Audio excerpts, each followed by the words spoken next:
Hello everyone. आज हम statistics में जो सबसे इंपॉर्टेंट टॉपिक है उसको कवर करेंगे और उस टॉपिक का नाम है नॉर्मल डिस्ट्रीब्यूशन। ठीक है। अब ये जो नॉर्मल डिस्ट्रीब्यूशन है, देखो हमने इससे पहले बाइनॉमियल डिस्ट्रीब्यूशन करा, पॉइसन डिस्ट्रीब्यूशन करा और उसके बाद आता है नॉर्मल डिस्ट्रीब्यूशन। ये डिस्ट्रीब्यूशन होता है कॉन्टिन्यूस डेटा का। सो अगर मुझे कॉन्टिन्यूस डेटा में मुझे पॉपुलेशन, कॉन्टिन्यूस डेटा कि जब मुझे पॉपुलेशन के बारे में पता करना है तो हम नॉर्मल डिस्ट्रीब्यूशन यूज करते हैं। ये जो टॉपिक है, ये टॉपिक बीबीए के लिए, बीकॉम के लिए, एमबीए के लिए, इवन पीएचडी में जो स्टूडेंट्स काम कर रहे हैं, जो रिसर्च में जाना चाहते हैं, उन सब के लिए ये बहुत इंपॉर्टेंट टॉपिक है। आप लोगों ने हाइपोथेसिस एक कॉन्सेप्ट सुना होगा, हम हाइपोथेसिस में भी इसको बहुत ज़्यादा यूज़ करते हैं। घबराने वाली बात नहीं है, बहुत सिंपल टॉपिक है। इस टॉपिक को समझने के लिए पर आपको मेरे इससे पहले जो मैंने एक वीडियो बनाया, जो मैंने एम्फेरिकल रूल का बनाया, you have to go and watch that video first. Until and unless you're clear with the empirical rule, you will not able to understand this. ठीक है, बट स्टिल आई ट्राई कि आपको बिना empirical rule के थोड़ा बहुत ही समझना शुरू हो जाए। बट बिलीव मी, अगर आप एम्फेरिकल रूल को देख के इस वीडियो में आओगे, आपके लिए वीडियो बहुत क्लियर रहेगा। एक और चीज ध्यान रखना, मैं जो कोशिश कर रहा हूं, मैं कोशिश कर रहा हूं एक बहुत ही सिंपल फॉर्मूले के साथ जाने के लिए। एक्चुअली में क्या है कि इसको हम अगर हम चाहें तो उसको डिफिकल्ट लेवल भी बढ़ा सकते हैं, क्योंकि आप नॉर्मल डिस्ट्रीब्यूशन में जो नॉर्मल फॉर्मूला देखोगे वो फॉर्मूला बहुत इजी नहीं है। That formula is very difficult to even understand, so I am not getting into it. I will give you a very simple formula. हम लोग इसमें इंटीग्रेशन वगैरह में नहीं जाएंगे। एक्चुअली में क्या है कि ये जो पूरा कॉन्सेप्ट है ना, ये पूरा कॉन्सेप्ट है एरिया अंडर द कर्व का। ये आप लोगों ने कभी 11th-12th में अगर मैथ्स रही होगी तो आपने करा होगा। This formula is of area under the curve. मतलब अगर सपोज करो आपको ये वाला एरिया निकालना है, ये एरिया निकालना है, राइट। सो आपके पास ये लिमिट होना चाहिए, ये दोनों लिमिट्स होंगे और फिर आप इंटीग्रेशन लगा के आप इस एरिया को निकाल सकते हैं। बट जरूरी नहीं है कि जो लोग बीबीए कर रहे हैं, एमबीए कर रहे हैं, पीएचडी कर रहे हैं, उनको एक्चुअली में इंटीग्रेशन के बारे में आइडिया हो। मतलब जैसे हम ये साइन लेके आते हैं ना, थोड़ा बहुत घबराहट सब में हो जाती है। सो हम क्या करेंगे, will avoid all these science, will go with only one simple formula, and that formula is z is equal to x minus x bar upon standard deviation. कई बुक्स होंगे जो इसको मॉड्यूलस भी ले लेते हैं, मैं आपको दोनों तरीके से करके दिखाऊंगा। कई बुक्स होंगे जो इसको म्यू भी ले लेते हैं। तो जैसे भी होगा सिंपल फॉर्मूला, चाहे वो एक्स बार हो या वो म्यू हो, मीन है, मीन सैंपल का होगा कि मेन पॉपुलेशन का, वो क्वेश्चंस में आ जाएगा। उसमें हमें ज़्यादा घुसने की जरूरत नहीं, ज़्यादा एंटर नहीं करेंगे। But what we need to understand is this is the formula we need to remember and we will be using this formula. Modulus क्यों लगा? क्योंकि मैंने आपको बताया स्टैटिस्टिक्स में हम नेगेटिव में कुछ नहीं होता। नेगेटिव का मतलब सिंपल इतना होता है कि मीन से नीचे, अगर मीन एक्स बार मीन है तो ये एक्स बार हो गया, या इसको मैं म्यू भी ले सकता हूं।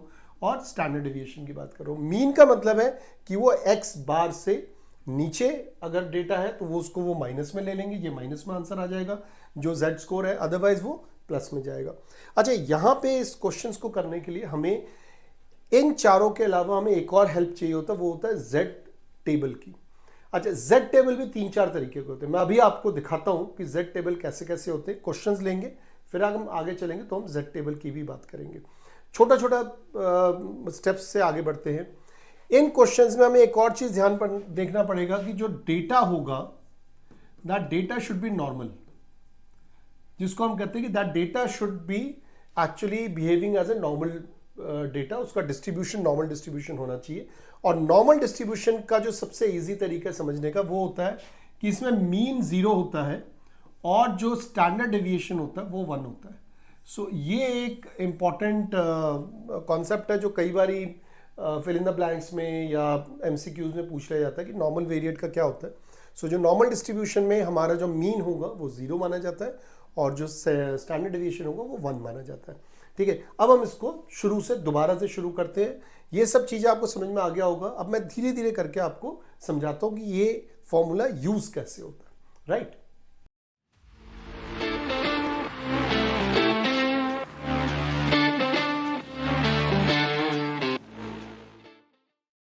ओके, सो इसको हम पहले मिटा देते हैं। अब हम लेते हैं सिंपल एक नंबर लाइन। ये सपोज करो मेरा मीन है, ठीक है ना। ये 1 standard deviation, 2 standard deviation, 3 standard deviation, right. So this is 1 standard deviation, 2 standard deviation, 3 standard deviation. उसी तरीके से यहां आ जाएगा -1 standard deviation, 2 standard division minus 3 standard division. ठीक है, अब आप अगर मेरे एम्फेरिकल फॉर्मूले में आप वीडियो में गए होंगे तो you must have seen that कि x बार प्लस माइनस 1 स्टैंडर्ड डिवीजन जो होगा इसके अंदर 68% डेटा होता है। दिस इज नॉट एग्जैक्ट, थोड़ा सा और ज्यादा होता है, बट मैं अप्रॉक्सीमेटली लिख रहा हूँ, 68% डेटा होता है। x बार प्लस माइनस 2 स्टैंडर्ड डिवीजन में 95% डेटा होता है, अगेन अप्रॉक्स है, एग्जैक्ट नहीं है। और mean plus minus 3 standard division में 99.7% डेटा होता है। ये परसेंट डेटा होता है, मतलब अगर डेटा 100 है तो उसका वाला 99.7 जो कि हो नहीं सकता, तो 99 या 100 होगा। अगर 1000 है, 10,000 है, 1 मिलियन डेटा पॉइंट्स है, तो अकॉर्डिंगली आप उसको परसेंटेज में निकाल सकते हैं। तो मोर और लेस ये माना जाता है कि मीन से, अगर नॉर्मल डिस्ट्रीब्यूटेड डेटा है, सो मीन से प्लस माइनस 3 स्टैंडर्ड डेविएशन के अंदर मैक्सिमम डेटा पॉइंट्स आ जाते हैं, क्योंकि 99.7 इज ऑलमोस्ट सारे ही आ गए, अनटिल अनलेस की डेटा मिलियंस में चला जाए, तो वहां पे जाके हाँ 0.03 का भी फर्क आता है। क्लियर? सो ये आई होप आपको समझ में आ गया होगा। अब देखो क्वेश्चंस में मैंने क्या बोला था, क्वेश्चन में मुझे फॉर्मूला क्या यूज करना है, z is equal to x bar minus x minus x bar upon mu upon standard deviation, तो ये हमें यूज करना है। ठीक है, सो अब इसके अंदर x बार आपको क्वेश्चन में गिवन होना चाहिए, और सिमिलरली स्टैंडर्ड डेविएशन भी आपको क्वेश्चन में गिवन होना चाहिए, चाहे गिवन हो नहीं हो। हमें ये सिंपल वेरिएबल्स वाले क्वेश्चन है, हम ये बचपन से करते चलाए, हम लोग कर लेंगे। अब मैं एक सिंपल सा एग्जांपल लेता हूँ, उससे शायद आपको समझ में आ जाएगा। अब सपोज करो आपको एक डेटा दिया हुआ, उस डेटा के अंदर आपको बोला कि भाई जो x बार है वो 50 है, स्टैंडर्ड डेविएशन 10 है, लेट्स से, ठीक है ना। अब वो बोल रहे हैं कि ये जो 50 को हम, चलो मैं 50,000 ले लेता हूँ, ये एक सैलरी हो गई, this is the salary of an organization, जो कि 50,000 जो मीन है उस ऑर्गेनाइजेशन की सैलरी का मीन 50,000 है, और स्टैंडर्ड डेविएशन मैंने 10,000 ले लिया। ठीक है ना। अब वो ये जानना चाहते हैं, लेट्स से जो एम्प्लॉई नंबर ऑफ एम्प्लॉइज में जब जाते हैं वो जानना चाहते हैं कि how many employees are there those who are getting more than 65,000। देखो क्वेश्चन बहुत सिंपल है, क्वेश्चन को समझो क्या है, एचआर का क्वेश्चन है। क्वेश्चन ये कह रहा है कि एक कंपनी है जिसकी एवरेज सैलरी जो है वो 50,000 है, स्टैंडर्ड डेविएशन 10,000 है। अब वो जानना चाहते हैं कि कितने लोग हैं मोर देन 65,000 सैलरीज जो ड्रॉ कर रहे हैं। तो सबसे पहले इसमें मुझे एक एन भी पता होना चाहिए कि नंबर ऑफ एम्प्लॉइज कितने हैं एग्जैक्टली, उसके बाद ही मैं आगे बढ़ सकता हूं। सो लेट्स से उन्होंने बोला कि इस कंपनी में नंबर ऑफ एम्प्लॉइज 20,000 है। ठीक है ना। अब हमें पता करना है कि 20,000 में से कितने एम्प्लॉइज हैं जिनकी सैलरी मोर देन 65,000 है। ठीक है, अब फॉर्मूला यही लगेगा। अब हम इसी फॉर्मूले से आगे चलते हैं, ये सारा कुछ आपको समझ में आ गया होगा। मैं एक दूसरे उसमें चलता हूं।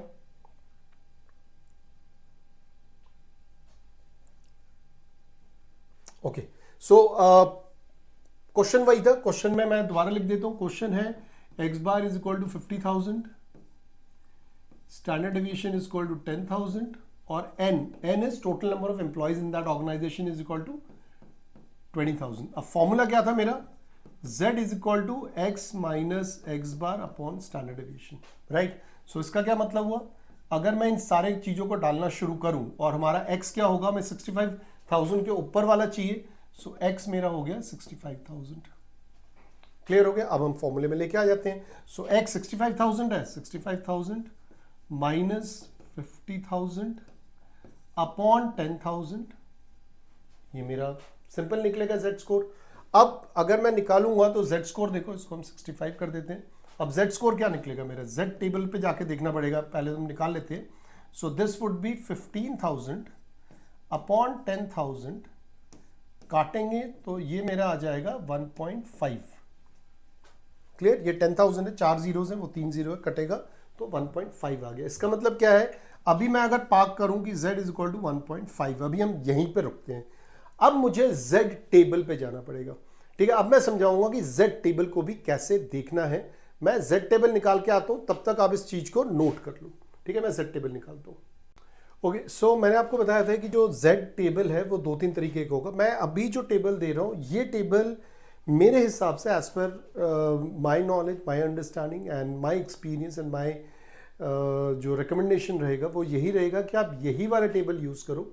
इस टेबल में आप देखो 0 से लेके 0.4998 तक है, मतलब कि ये मीन से एक्स की वैल्यू निकालता है। मतलब अगर आपको कोई भी ऐसा क्वेश्चन आ रहा है जिसमें ये मीन है और एक्स आपका इधर है या इधर है या इधर है, ये सारा एक्स होगा, राइट। सो ये टेबल आपको बताएगा मीन से डिस्टेंस या इसके बीच में कितनी पॉपुलेशन है। अगर मैं इस तरफ वाला ले रहा हूं तो वो इसके बीच में पॉपुलेशन बताएगा, राइट। सो तरीके अलग अलग है, आपको भी इस वाले टेबल से करा के दिखाता हूं, उसके बाद मैं आपको बाकी टेबल्स भी बता दूंगा, बट माय रिकमेंडेशन आप इसी टेबल को यूज करो, ठीक है। अब हम देखते हैं कि पिछले क्वेश्चन में हमने क्या क्या कर लिया था। सो अगर मैं पिछले क्वेश्चन की बात करूं, मुझे एक्स बार पता है विच इज मीन, मुझे एक्स पता है, मुझे क्वेश्चन क्या था कि 65,000 की सैलरी से ज्यादा कितने लोग हैं मेरी कंपनी में, और टोटल कितने कंपनी में लोग हैं वो 20,000 है, स्टैंडर्ड डिविएशन 10 है, z की वैल्यू 1.5 आ गई थी जो मैंने कैलकुलेट करके दिखा दिया आपको। अब z स्कोर हमें निकालना है, मैंने z टेबल में से z की वैल्यू निकल गई, z टेबल में से मुझे पॉपुलेशन निकालना है। सो ये जो वैल्यू है यहां से हम इधर आएंगे और यहां से हमें पॉपुलेशन निकालना है, ठीक है। पॉपुलेशन निकालने का तरीका देखो, टेबल को पढ़ने का क्या तरीका, 1.5 सिंपल, आप यहां से देखना शुरू करो, आपका 1.5 ये आ रहा है। तो इसमें क्योंकि 1.500 है तो मुझे पहला वाला ही ले लेना पड़ेगा विच इज 0.4332, इसको आप देखो 0.4332, ठीक है ना। अब इसको आप लिख लो 0.4332। अब देखो क्वेश्चन क्या था, उसको हम डायग्रामेटिकली समझते हैं। ये मेरा मीन है विच इज 50,000 और ये 65,000 पे मुझे इसके बियॉन्ड चाहिए। अभी जो मुझे मिला है, मैंने आपको बताया था अभी मुझे ये वाला एरिया मिला है, मुझे ये एरिया मिला है। मुझे एरिया कौन सा बताना है, ये वाला एरिया, कि 65,000 के ऊपर जो सैलरी लोग हैं वो कितने लोग हैं। तो मुझे पॉपुलेशन ये मिला है और यहां से यहां तक का पॉपुलेशन 0.5 है, ये हमें पता ही है 50% है, मीन के इधर 50%, मीन के उधर 50%। तो मुझे यहां से यहां तक का जो पॉपुलेशन है वो 0.5 है, ये मेरा निकला है 0.4332। तो इसके अंदर मैं 0.5 ऐड कर देता हूं। अब मेरा ये टोटल कितना हो गया, ये पॉपुलेशन की बात है, ये मेरा हो गया 0.9332। अब आप देखो मुझे यहां से यहां तक मुझे मिल गया 0.9332, बट मुझे क्वेश्चन में क्या पूछा है, मोर देन 65,000, विच मीन्स मुझे ये वाला एरिया निकालना। और ये एरिया कैसे निकलेगा, टोटल पॉपुलेशन कितनी है वो 1 है, ठीक है। सो अगर टोटल पॉपुलेशन 1 है तो टोटल पॉपुलेशन जो 1 है उसमें से आप 0.9332 को माइनस कर दो, कैलकुलेट करके बताओ कितना आ रहा है। आप लोगों ने भी कैलकुलेट कर लिया होगा। तो 0.9332 ये टोटल कितना है, यहां से लेके यहां तक मेरा जो पॉपुलेशन है after calculating it from the z table, z score निकालने के बाद मेरा आंसर आता है 0.9332। बट मुझे क्या चाहिए, मोर देन 65,000, मतलब जो पूरी पॉपुलेशन है 1 है उसमें से मैं माइनस कर दूंगा इसको, तो मेरा आंसर आ गया this. Now this is the population that is getting more than 65,000 salary. मेरी पॉपुलेशन कितनी है 20,000, तो 20,000 अगर मेरी पॉपुलेशन है तो 20,000 का इतना परसेंट अगर 65,000 से ऊपर मिल रहा है तो उसको मैं नंबर्स में कैलकुलेट कर सकता हूं। मैं सिंपली इसको 20,000 से मल्टीप्लाई कर दूं, ठीक है, तो मेरा आंसर आ जाएगा। आप करके बताओ मुझे कितना आ रहा है।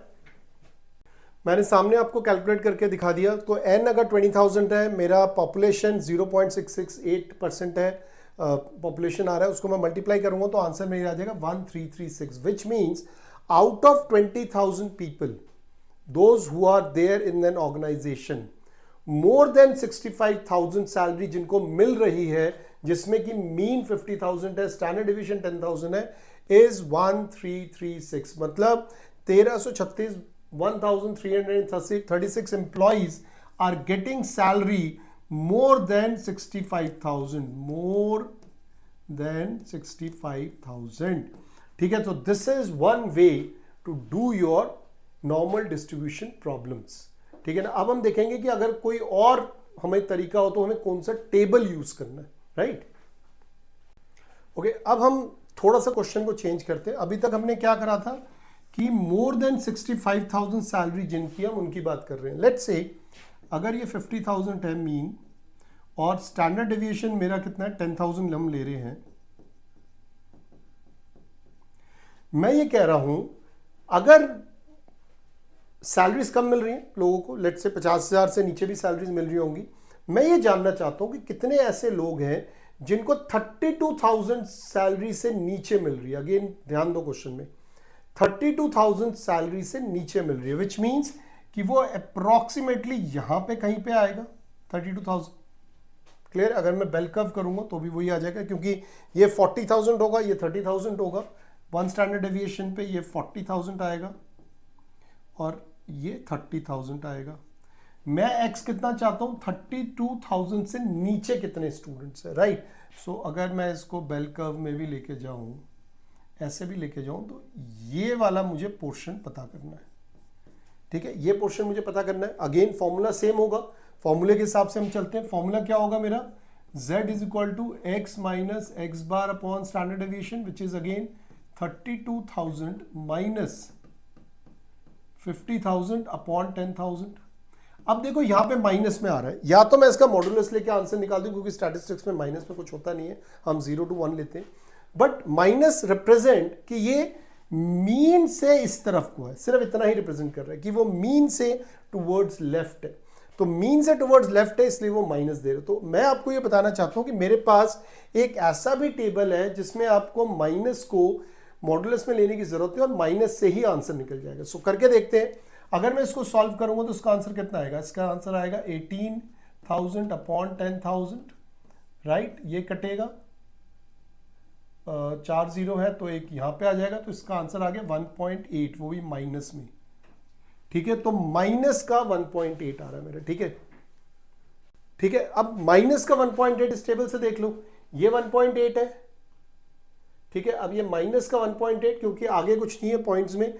अच्छा, अब देखो मैं आपको थोड़ा यहां पे ये भी समझा देता हूं। सपोज करो ये कट कुटा के आंसर आता 1.3 अगर आया होता, तो मुझे क्या देखना था, 1.8 देखना था यहां से, और मुझे यहां से 0.3 देखना था। ये 0.03 है। सो इसका जो इंटरसेक्शन पॉइंट होता इन दोनों का, जो कि होता 0.3362, 0.03362, वो मेरा आंसर होता, प्रोवाइडेड मेरे पास 1.83 आता। तो मैंने आपको एक एग्जांपल सॉल्व करके बता दिया कि हम टेबल को रीड कैसे करते हैं। ठीक है, बट हम वापस जाते हैं। हमारे केस में क्या था, वो 1.83 नहीं है, वो तो 1.8 ही है। सो 1.8 मेरा कितना आ रहा है, 0.03593, माइनस की बात कर रहा हूं, माइनस की बात कर रहा हूं। तो मेरा आंसर कितना आ रहा है यहाँ पे, ये पॉपुलेशन में, टोटल पॉपुलेशन में आ रहा है। ठीक है, तो ये मेरे पास एग्जैक्ट फिगर आ गया है। अब देखो, क्योंकि ये माइनस वाला तरफ है, माइनस तरफ है, तो ये वाला पार्ट होना चाहिए। ठीक है, तो इस पार्ट का आंसर आपका ये ही आ गया। सो अगर आपको परसेंटेज में भी निकालना है तो ये आ जाएगा आपका 3.59%। मतलब इतना जो परसेंट है वो लोग हमारे इसके नीचे हैं। मतलब 32,000, मेरा ये 32,000 है, क्योंकि ये मेरा 30,000 है। Now this line is 32,000। सो 32,000 के नीचे कितने लोग हैं, 32,000 के नीचे मेरे पास 3.59% है। ठीक है, 3.59% ऑफ व्हाट, 20,000। सो आप क्या करोगे, अगर आपको टोटल नंबर्स में निकालना है, आप 3.59% को 20,000 से मल्टीप्लाई कर दो, या आप सिंपल इसको 20,000 से मल्टीप्लाई कर दो। करके देखो आप, आंसर क्या आ रहा है, करो। ठीक है, आपने भी कर लिया होगा, मैंने भी कैलकुलेट कर लिया। आंसर क्या आ रहा है, 718। पॉइंट में कुछ आ रहा है, पॉइंट में इंसानों को रख नहीं सकते, एम्प्लॉइज को रख नहीं सकते, तो हम 718 आंसर ले सकते हैं। बहुत सिंपल मैंने तरीके से आपको क्वेश्चन करके दिखाया है। क्वेश्चन क्या था कि अगर 50,000 मेरा मीन है, 10,000 मेरा स्टैंडर्ड डिवीजन है, टोटल नंबर ऑफ एम्प्लॉइज 20,000 है, मुझे यह पता करना है 32,000 से नीचे कितने लोग सैलरी ड्रॉ कर रहे हैं। इस केस में मेरा जो x हो जाएगा वो 32,000 हो जाएगा। फॉर्मूले के हिसाब से मेरे में माइनस आएगा। अगर माइनस आता है तो मैं ये माइनस वाला z स्कोर टेबल देख सकता हूं, देख के जो आंसर आएगा एग्जैक्टली वही मेरा आंसर आ जाएगा। Is that clear? ठीक है, अब तीसरा क्वेश्चन देखते हैं जिसमें एक और z टेबल हम यूज कर सकते हैं। ओके, सो अब आप देखो, अब ये तीसरा z टेबल आ गया। ये जो z टेबल है ये एक्चुअली में हमें शुरू से एंड तक का बताता है। मतलब अगर मैं सिंपल लूं, अगर मैं ऐसे कर रहा हूं, ये एक मैंने बेल कर्व बनाया है,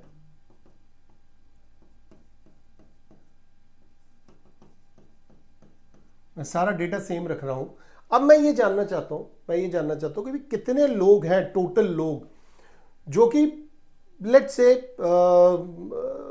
63,000 के नीचे हैं सैलरी में, ठीक है। तो 63,000 समवेयर यहां आएगा क्योंकि ये वन स्टैंडर्ड डेविएशन 60,000 हो जाता है।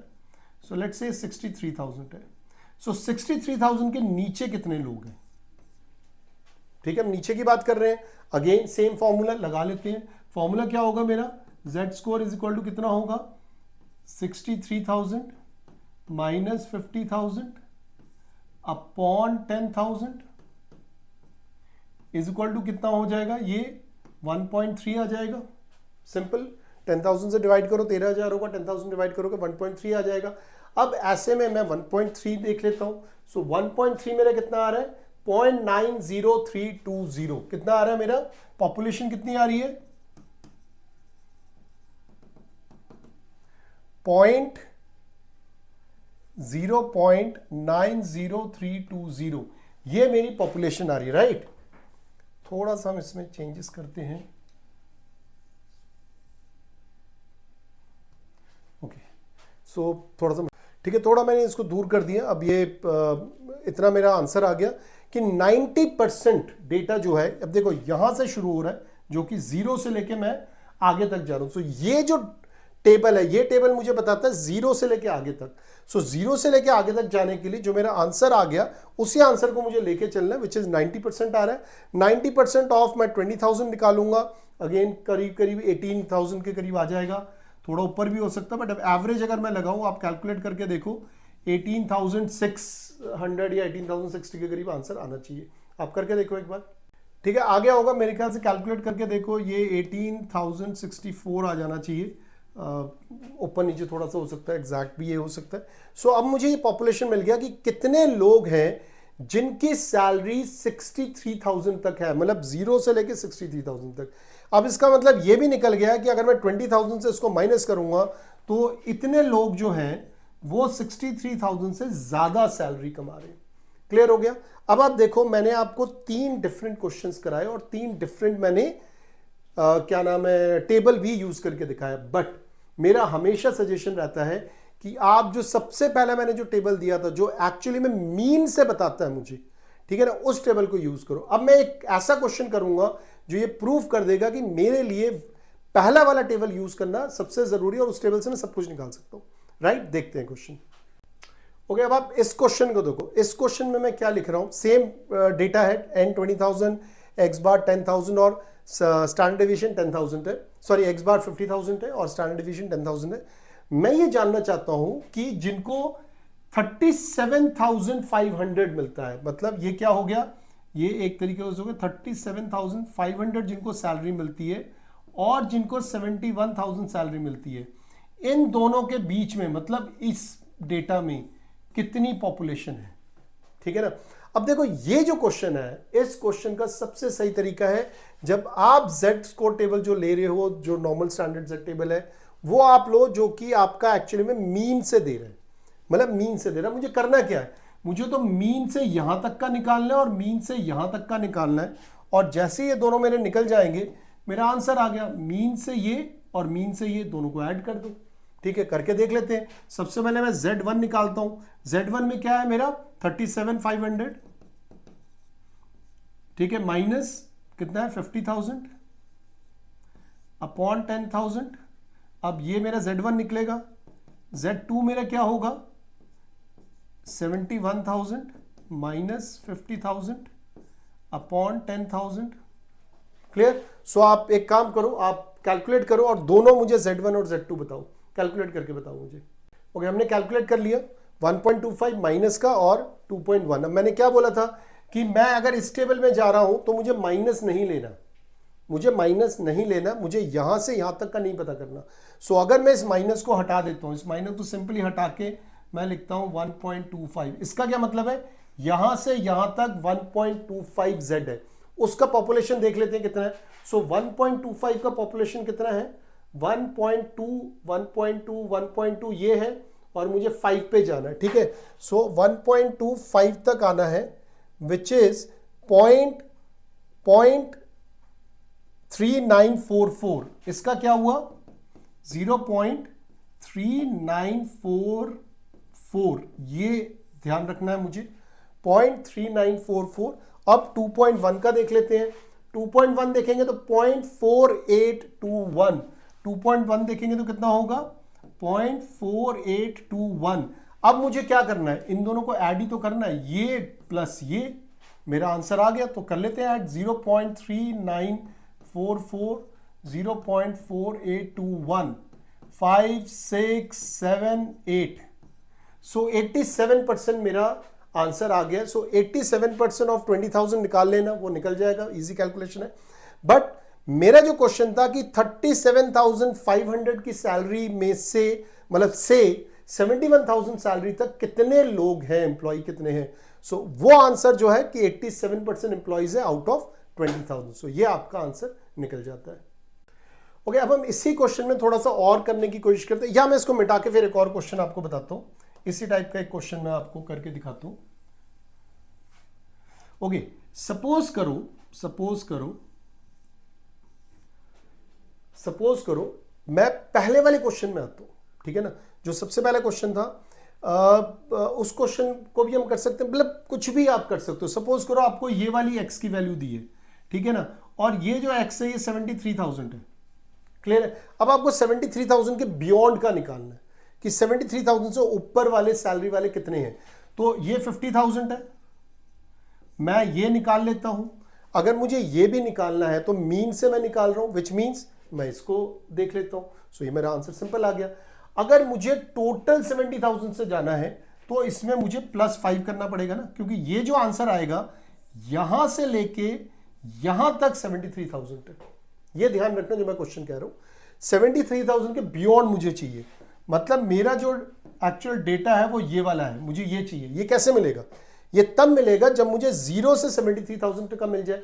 जबकि ये जो टेबल है ये तो 5 मीन से बता रहा है, तो आपको कुछ नहीं करना। जो मीन से बता रहा है उसको आप कैलकुलेट कर लो। उसको आप कैलकुलेट करोगे तो क्या आएगा? ये 2.3 आएगा। इसको जब आप करोगे तो z = 2.3 आएगा। सो z 2.3 आप यहां से निकाल लो। z 2.3 आ रहा है 0.4893। कितना आ रहा है? 0.4893। ये मेरा पॉपुलेशन है। z स्कोर के थ्रू पॉपुलेशन पता लगा। बट ये जो पॉपुलेशन है वो ये वाला पॉपुलेशन है।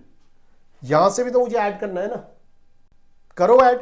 कितना करोगे? 0.5 ऐड करोगे, तो इसके अंदर प्लस 0.5 ऐड कर दो। मेरा आंसर हो गया फिर 0.9893। तो इसका मतलब है कि 73,000 तक जो पूरा जो एम्प्लॉय स्ट्रेंथ है 20,000 में से, उसका 98% स्टूडेंट, या 99 ही होगी एक तरीके से, 99% लोग जो है वो 73,000 के नीचे ही है। मतलब 1% लोग हैं 20,000 में से जिनको 73,000 से ऊपर मिल रहा है। इस क्वेश्चन को कराने का सिर्फ ये मेरा कारण था कि मैं आपको ये बता दूं कि अगर ये टेबल आप यूज कर रहे हो तो आपको जो आंसर मिलेगा वो तो यहां से मिलेगा, जो z स्कोर से पॉपुलेशन मिलेगा, चाहे इधर लो चाहे उधर लो। अगर आपको इधर वाला ऐड करना है तो भी ऐड कर दो, ठीक है ना। अब आप सोचो मैं इस क्वेश्चन को थोड़ा सा ट्विस्ट करता हूं, ट्विस्ट करके ही आपको ये समझ में आ जाएगा मैंने ये क्यों करा है। मैं कर देता हूं इसके बीच का, बताओ अब मुझे। अब आप देखो ये ही टेबल होगा जो आपको हेल्प करेगा, क्योंकि इस टेबल के अलावा आप कोई भी टेबल लोगे, माइनस वाला लोगे इसमें वैसे ही माइनस वाला नहीं आएगा क्योंकि मीन से ऊपर है। प्लस लोगे, अगर कंप्लीट वाला ले रहे थे तो वो ये वाला पूरा फिगर बताएगा, उसमें से फिर आप माइनस करोगे 5। एक ही बात है वैसे तो, बट बेस्ट है कि आप इस टेबल को लो। अब मुझे क्या बताएगा? जो भी कैलकुलेशन होगा, लेट्स से ये 73,000 टी है। सो 73,000 जो भी मुझे बताएगा वो ये वाला हिस्सा बताएगा और वो मेरा आंसर आ जाएगा। करके देखते हैं। सो अगेन 73 है तो 2.3 हो जाएगा z, ठीक है। 2.3 z का क्या है? 2.3 z का 0.4893 है। पॉपुलेशन क्या है? 0.4893। अब ये जो है ये वाला पॉपुलेशन है, ठीक है। अब मेरे पास आंसर यहीं पे खत्म हो जाता है, ना मुझे प्लस करना ना मुझे माइनस करना। पिछली बारी मैंने प्लस करा था क्योंकि पिछली बारी मुझे यहां से यहां तक का चाहिए था, इस बारी मैंने प्लस नहीं करा। सो स्टूडेंट्स, कहने की सिर्फ ये बात है कि आप फॉर्मूले पे ध्यान दो और ये वाला जो स्ट्रक्चर है ये जरूर बनाओ। इन क्वेश्चंस में आप इन डायग्राम्स को जरूर बनाओ। This will help you to get to the solution, और बहुत इजी सॉल्यूशन है। अभी जो मैंने कराया, मैंने एक बहुत सिंपल नॉर्मल डिस्ट्रीब्यूशन कैसे निकालते हैं वो मैंने कराया। हाँ, इसके आगे आप जब जाओगे तो हाइपोथेसिस में कुछ अलग चीजें भी ऐड होती हैं, वो हम तब करेंगे। तो आई होप आप लोगों को binomial distribution, Poisson distribution, normal distribution तीनों ही अच्छी तरीके से समझ में आ गया होगा। ठीक है, कुछ भी अगर हो, कुछ जरूरत हो, आप लिखो जरूर, कमेंट करो, मैं जरूर कोशिश करूंगा आपके सारे सवालों का जवाब देने का। Thank you. My name is doctor Dev.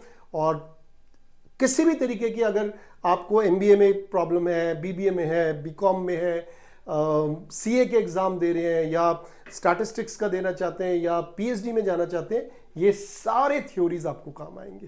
Thank you.